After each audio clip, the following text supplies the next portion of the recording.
Ra mắt nhà người yêu, mình bị gia đình người yêu phản đối vì là gái miền Tây.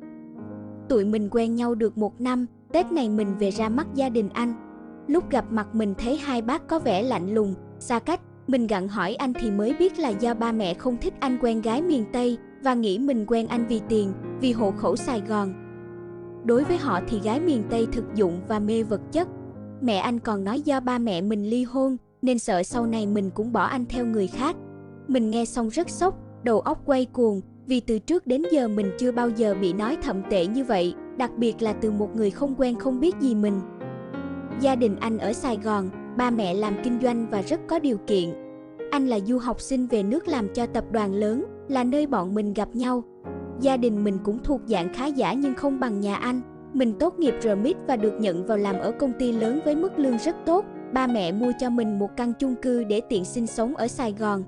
Từ bé tới giờ mình được sống một cuộc sống đầy đủ, được ba mẹ yêu thương, học hành giỏi giang và thành công trong công việc. Mình biết nhà mình không bằng nhà anh, và anh cũng là kiểu con nhà người ta, có tài có sắc. Nhưng mà bản thân mình cũng gọi là có năng lực, có ngoại hình, cũng bằng 7-8 phần anh, vậy mà vẫn bị coi thường thậm tệ đến vậy. Mình khóc rất nhiều mấy ngày nay, và mình sợ đây là quả báo của mình. Trước khi quen anh, mình có quen người yêu cũ hết 3 năm đại học.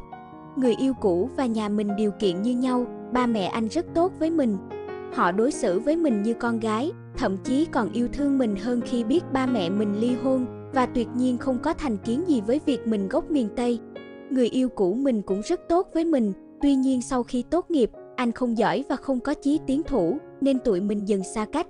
Anh làm ở công ty gia đình do quen biết mà xin vào, lương chưa được 10 triệu, trong khi mình tự thân được vào làm ở công ty lớn với mức lương hơn rất nhiều người yêu cũ.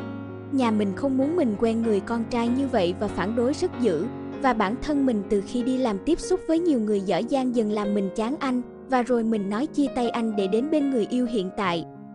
Mình biết ba mẹ người yêu hiện tại có định kiến như vậy là sai, nhưng mà có lẽ nào đó là quả báo do ba mẹ mình ngày trước cũng đối xử không tốt với người yêu cũ của mình. Và liệu có phải vì vậy nên bây giờ bản thân mình đang phải chịu sự khinh thường như cái cách người yêu cũ bị nhà mình đối xử không? Trên đây là câu chuyện của MOT bạn gái đã chia sẻ trên mạng xã hội và nhận được rất nhiều lời khuyên từ cộng đồng mạng. Chúng ta cùng xem qua một số bình luận được nhiều like nhất nhé. Nếu câu chuyện này có thật mình khuyên chủ thất nên suy nghĩ lại mối quan hệ này. Vì gia đình đàn trai đã có định kiến như thế, thì sau này bạn có ra riêng đi chăng nữa cũng không mấy thuận hòa. Việc môn đăng hộ đối mình không bàn tới, nhưng theo cách bạn kể thì trong suy nghĩ của cha mẹ bạn nam, và trong cách nói chuyện thể hiện rằng họ không xem trọng bạn mặc dù họ chưa biết gì về bạn. Nếu là mình thì mình sẽ không thể chấp nhận suy nghĩ đó, và sẽ dừng lại mối quan hệ này. Chúc bạn năm mới vui vẻ. Nói chung thấy quá bình thường, mình cũng vậy, thì họ cũng vậy.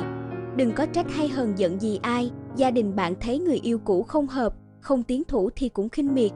Bây giờ gia đình người yêu mới thấy bạn không ổn, nhà quê gì đó cũng khinh miệt.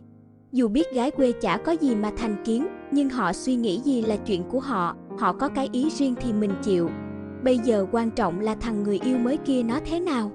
Nếu nó nghe lời cha mẹ thì thôi cho nó lướt luôn.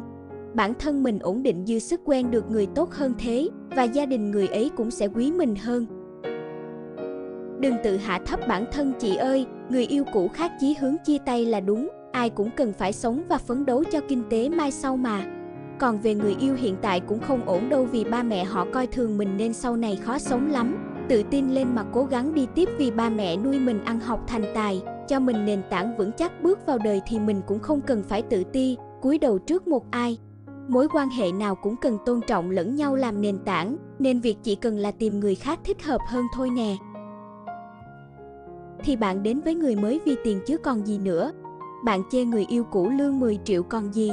Nghiệp của bạn đẩy bạn đến với người yêu hiện tại, để bạn gặp một gia đình khinh bạn còn hơn cái cách bạn khinh người yêu cũ. Đâu phải ai cũng may mắn để có công việc ổn định với mức lương cao như bạn đâu, mà bạn chảnh thế nhỉ. Đọc đoạn đầu tôi thấy thương, tôi cảm động gần khóc ướt gối. Nhưng đến dòng cuối tôi bật cười hả hê thực sự các bác à. Quả báo cuối cùng cũng đã đến, vô tiền khoáng hậu. Không cần comment gì thêm, anh chúc em năm mới vui vẻ, sang năm gặp anh nào ngang tầm mà yêu nhé. Đó là một số nhận xét của cộng đồng mạng. Còn đối với bản thân mình thì mình thấy câu chuyện này phản ánh một thực tế xã hội vẫn còn tồn tại, định kiến vùng miền và sự khác biệt trong quan điểm của các thế hệ. Việc ba mẹ người yêu có suy nghĩ rằng gái miền Tây thực dụng là một định kiến sai lầm và bất công. Không thể đánh giá một người chỉ qua quê quán hay hoàn cảnh gia đình mà không tìm hiểu về tính cách, đạo đức và năng lực thực sự của họ. Tuy nhiên, nhìn lại cách nhân vật chính kết thúc mối quan hệ trước, có thể thấy một sự tương đồng nhất định. Khi gia đình cô không đồng ý với người yêu cũ vì anh ấy không có chí tiến thủ, cô cũng dần chán nản và quyết định chia tay. Giờ đây, cô lại rơi vào tình cảnh tương tự khi bị gia đình người yêu hiện tại coi thường. Điều này dẫn đến tranh luận về việc có phải đây là quả báo hay không. Từ góc độ khách quan, không thể nói đây là nghiệp báo hay sự trừng phạt vì mỗi người có quyền lựa chọn người phù hợp với mình. Nhưng câu chuyện cũng là một bài học về cách đối nhân xử thế.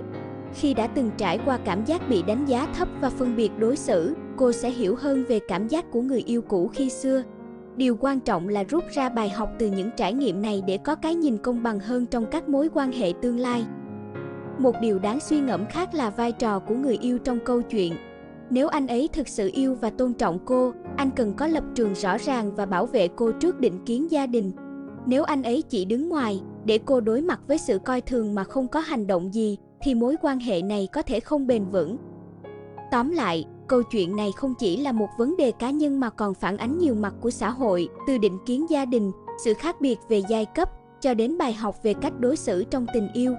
Đây là một lời nhắc nhở rằng trong bất kỳ mối quan hệ nào, sự tôn trọng và thấu hiểu lẫn nhau mới là điều quan trọng nhất. Còn các bạn thì sao? Quan điểm của các bạn về câu chuyện này thế nào? Hãy để lại ý kiến của các bạn ở dưới phần bình luận của video để mọi người biết được quan điểm của các bạn nhé. Nếu các bạn có câu chuyện gì muốn chia sẻ để mọi người rút kinh nghiệm cũng như cho bạn lời khuyên thì đừng ngần ngại mà hãy chia sẻ câu chuyện cho chúng mình nhé.